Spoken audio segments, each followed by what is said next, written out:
Station A, à la base, c'était une blague, c'était un peu pour se moquer de Xavier Niel qui à Paris a créé Station F. On s'était dit que nous, on était des Aveyronnais, qu'on allait faire notre Station A, nous, en Aveyron. Un tiers-lieu, c'est un lieu hybride. C'est entre la maison et le travail. C'est une notion sociologique à la base qui disait first place, l'endroit où je vis, second place, l'endroit où je travaille, et third place, l'endroit où je vais créer du lien et rencontrer les autres, et un peu cette troisième dimension et cette interaction entre les êtres humains. Ça reprend aussi l'idée d'une place de village, où il y a de la vie, de l'interaction, du travail et des rencontres.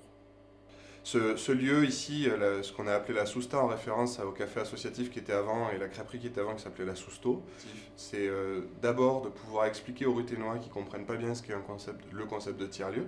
Donc c'est ici que les gens peuvent venir nous rencontrer, venir frapper et comprendre quel est ce projet collaboratif qu'on est en train de monter.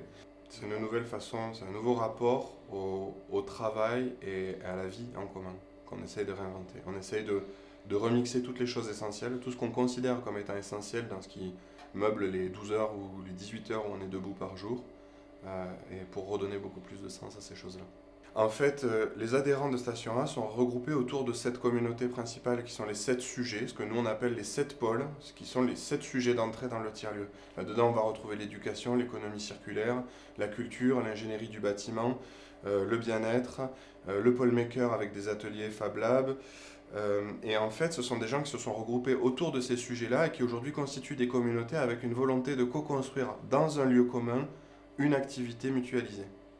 C'est de pouvoir retrouver des communautés, retrouver des copains pour arriver à mener à bien un certain nombre de projets qui soient artistiques, culturels, sociétaux, économiques, entrepreneuriaux. C'est vraiment l'objet du tiers-lieu par essence, c'est de venir trouver une communauté avec qui il sera plus facile de mener ces projets.